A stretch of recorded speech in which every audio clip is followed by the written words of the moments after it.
Graça e paz, povo de Deus, estamos aqui nessa segunda-feira, para a glória de Deus, em mais uma live do meio-dia, tá? Você pode até estar se perguntando por que não assistiu ao vivo.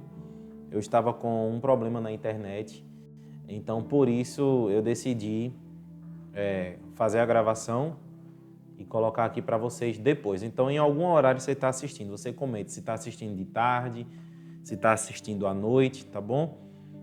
Eu espero que você seja muito edificado. Semana passada também, alguns dias eu não consegui fazer a live. A gente estava numa correria grande e alguns trabalhos aparecendo também nesse horário de meio-dia.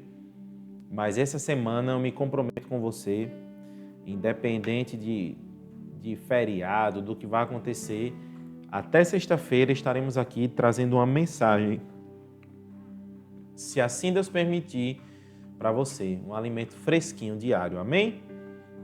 Que Deus continue te abençoando. Vai comentando aqui o horário que você está assistindo, se está ouvindo bem, se está tudo certinho, porque o tema de hoje é muito forte. O tema de hoje é exatamente esse, que o fogo revela. O fogo revela algo. E a gente sabe, principalmente na Bíblia, não esqueça de curtir o vídeo, de compartilhar. E a gente sabe na Bíblia que o fogo representa o Espírito Santo. A chama acesa, que chama acesa é essa? A chama do Espírito Santo. Lá no tabernáculo, na época de Moisés, o fogo precisava estar aceso o tempo todo. A gente percebe que os sacerdotes, todos os dias, eles tinham o dever de tirar a cinza pela manhã, colocar a lenha nova, para manter o fogo aceso. E esse fogo era o fogo de Deus. O próprio Deus gerava esse fogo. Então entenda que quando a gente, como cristão, faz a nossa parte de colocar a lenha, de permitir que o fogo esteja aceso e não se apague, o próprio Deus gera o fogo. Então, o que é que eu quero trazer aqui hoje, nessa segunda-feira? Deixa eu ver a data aqui, 17 de junho. Por que eu quero trazer essa mensagem hoje? Porque existe uma chama do Espírito Santo em minha vida, na sua vida, e essa chama a gente não pode deixar se apagar. Amém? A gente não pode deixar se apagar. E o fogo, gente, o fogo ele revela muito. O fogo ele traz revelações. A gente vê na Bíblia também que, e na vida aqui, tanto na Bíblia como na nossa vida prática, no dia a dia, que o fogo, ele refina o ouro. O fogo refina o ouro. O que é que acontece com o fogo também? Muitas vezes o fogo, por onde ele passa, ele purifica, ele tira impurezas. O que é que o fogo causa também? O que é que o fogo causa? Aquecimento. Quando alguém está com frio, se estiver perto de uma fogueira, de uma lareira, o que é que acontece? É aquecido. Então veja, eu estou falando aqui do fogo, trazendo uma representação do fogo do Espírito. A Bíblia fala, e foram batizados com fogo, com Espírito. Então há uma chama. Tenha cuidado, meu irmão, para que essa chama não se apague, para que nossas atitudes não venham apagar o Espírito Santo. Para que nossas atitudes não venham entristecer o Espírito Santo. Então, a mensagem que eu quero trazer hoje é que existe um fogo que revela algo. E a base bíblica que eu quero trazer para você é Atos 28. É uma mensagem aqui em que Paulo já tinha sofrido naufrágio, Paulo já tinha sido prisioneiro, mas Paulo estava focado na missão. E quando eles chegam na ilha de Malta, em Atos 28, a partir do versículo 1, que inclusive é o último capítulo de Atos 28, fala assim, ó: uma vez em terra, descobrimos que a ilha se chamava Malta. Os habitantes da ilha mostraram extraordinária bondade para conosco. Fizeram uma fogueira e receberam bem a todos nós, pois estava chovendo e fazia frio. Olha a situação, uma ilha, já tinha sofrido naufrágios, perseguições, grandes sofrimentos antes de ir para Roma. E aí fizeram uma fogueira. E o que acontece? No versículo 3, Paulo ajuntou um monte de gravetos. Quando os colocava no fogo, uma víbora, ou seja, uma cobra, fugindo do calor, prendeu-se à sua mão. Quando os habitantes da ilha viram a cobra agarrada na mão de Paulo, disseram uns aos outros: certamente este homem é assassino, pois tendo escapado do mar, do naufrágio, a justiça não lhe permite viver. Mas Paulo, sacudindo a cobra no fogo, não sofreu mal nenhum. Eles, porém, esperavam que ele começasse a inchar ou que caísse morto de repente. Mas, tendo esperado muito tempo e vendo que nada de estranho lhe sucedia, mudaram de ideia e passaram a dizer que ele era um Deus. O que é que eu quero trazer para você aqui com essa mensagem? Você percebe que existe uma fogueira aqui para aquecer os irmãos do frio. O pessoal que chegou ali no naufrágio, os passageiros, Paulo, e os moradores foram hospitaleiros da ilha, fizeram uma fogueira e disseram: fica aqui para se aquecer. Então, eu quero trazer esse fogo como uma representação do Espírito Santo. Quem vive na palavra está alinhado com esse fogo. Quem busca o Espírito Santo, ao Espírito Santo, vive alinhado com esse fogo. Não é frio. O amor não esfria porque está perto do fogo. Tem esse fogo dentro de si.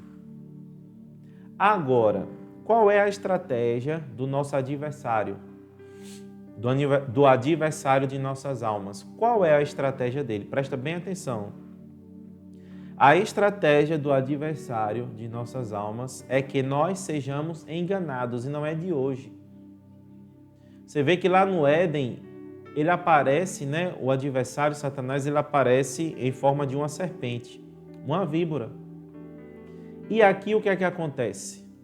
Paulo pega uns gravetos, provavelmente ele não percebeu, mas no meio daqueles gravetos estava a cobra disfarçada. Porque a cobra ela fica no meio dos gravetos, disfarçada para atacar pessoas. E tem uma cobra conhecida como cipó. Ela parece de fato um graveto. Você olha uma víbora assim, você pensa que é um graveto. Tem cobra que se camufla em certas plantações, justamente para pegar a presa, atacar pessoas muitas vezes. E aí o que é que acontece? Quando Paulo pega aquele graveto, só o fogo revela que o mal estava ali. Olha que interessante essa revelação. Em meio ao fogo, quando Paulo joga os gravetos para pegar mais fogo, para ter mais fogo, o que acontece, irmãos? A cobra sai, não aguenta o calor e vai para a mão de Paulo, atacar a mão dele. E todos acham: esse homem deve ter pecado, a justiça vem agora, ele vai morrer. Mas Paulo não morre. Sabe por quê, irmão? Porque ele está blindado pelo Espírito Santo. Ele está protegido. Mas ali o mal foi revelado. Você sabia que no meio de uma igreja, no meio de uma congregação, é assim que acontece?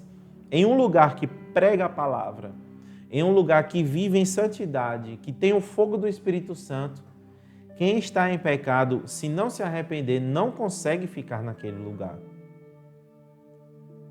Quando a pessoa está muito confortável no pecado, está num ambiente que fala mal dos outros, num ambiente que só esse ambiente é certo, num ambiente que você vê que tem várias coisas erradas e as pessoas ficam lidando com isso, sabendo lidar e aceitando, esse lugar não tem o fogo do Espírito Santo. Porque no lugar que tem o fogo do Espírito Santo, ou a pessoa se arrepende e muda, ou ela não consegue ficar, porque o mal não consegue ficar onde esse fogo está. Isso é muito forte. Da mesma forma, quem vive alinhado com a palavra, se essa pessoa está no ambiente, seja uma casa, seja uma igreja, seja uma mesa, que as pessoas não estão alinhadas com a palavra de Deus, ela não consegue ficar ali. Porque ela quer mais do Espírito Santo. Ela quer mais de Deus. E por isso eu digo a você, aquela serpente estava ali disfarçada para atacar um homem de Deus, mas não conseguiu. Ela foi direto nas mãos de Paulo, aquelas mãos que ainda iam fazer muito por Jesus, pelo Evangelho. Ela não conseguiu matar Paulo, porque ele estava blindado. Porém, foi o fogo que revelou. Irmão, quer saber se o ambiente que você está é um ambiente sadio? Peça o fogo do Espírito Santo. Acende, permita que essa chama esteja acesa em você. Porque o que é de ruim sai quando o fogo chega. Você pode perceber, quando toca fogo numa roça, o que é que acontece? Os animais que são impuros começam a correr dali. Sai de perto do mato. Por quê? O que há de ruim, corre. Até uma cobra, se ela está ali disfarçada, ela não vai aguentar o fogo e ela sai. Porém, essa cobra saiu para atacar Paulo, mas não teve êxito. Não conseguiu atacar Paulo. Por quê? Porque ele estava protegido por esse fogo. Irmão, faz a tua parte. Esteja em ambientes sadios. Esteja em ambientes que Cristo é o centro. E peça o fogo do Espírito Santo sobre a tua casa, sobre o teu coração, sobre a tua família, no teu trabalho. Porque quando você estiver ali com o fogo do Espírito Santo, a chama acesa, sem se apagar, quem chegar perto de você, irmão, se for do mal, ou se arrepende, ou não vai conseguir andar contigo, porque trevas e luz não andam juntas. Pegou isso aqui? Trevas e luz não andam juntas. Então, olha o que eu tenho para te dizer nessa tarde, nessa segunda-feira. O fogo do Espírito Santo arderá continuamente sobre o altar e não se apagará. Esse altar é o teu coração hoje. Não deixa essa chama se apagar. Amém? Não deixa essa chama se apagar. Existe uma chama. Eu estou sentindo, enquanto eu falo com você, eu sinto esse fogo aqui. Irmão, esteja em lugares que a fofoca não pertence àquele ambiente. Esteja em lugares que as pessoas gostam de falar sobre a Bíblia, sobre Deus, buscar. Esteja em ambientes que as pessoas gostam de estar perto de Jesus. Porque tem lugar aí que a contenda é normal, adultério é normal, fofoca, só aquele lugar é certo, os outros não prestam. Peça discernimento ao Espírito Santo. Espírito Santo, o que eu preciso fazer para que esse fogo continue aceso? E Ele vai falar contigo. Corta isso aqui da tua vida. Traz isso aqui para a tua vida. Busca, mergulha. Você vê, irmão, isso é uma palavra tão forte que mesmo na internet com problema, eu não deixei de fazer essa live hoje. Porque é uma palavra que Deus gerou ao meu coração. Hoje de manhã eu estava tomando café com um pastor e a gente conversando, o pastor Francisco, um amigo meu, a gente conversando, ele falando sobre isso, sobre fogo. E aí na hora me veio essa palavra. A cobra estava camuflada, a víbora, em meio aos gravetos. E quando ela atingiu a mão de Paulo, porque ela não aguentou o calor, ela não conseguiu matar o homem de Deus. A serpente pode até tentar te matar, irmão, mas não consegue, porque o fogo de Deus está em você. Amém? Então, essa é a primeira mensagem da semana. Você já está imaginando o que vem por aí. Amanhã, quarta, quinta, sexta, vem palavra forte. Então, mergulha. Busca ao Senhor. e vem muito mais por aí. Em nome de Jesus. Amém? Que Deus continue te abençoando. E até amanhã, em nome de Jesus.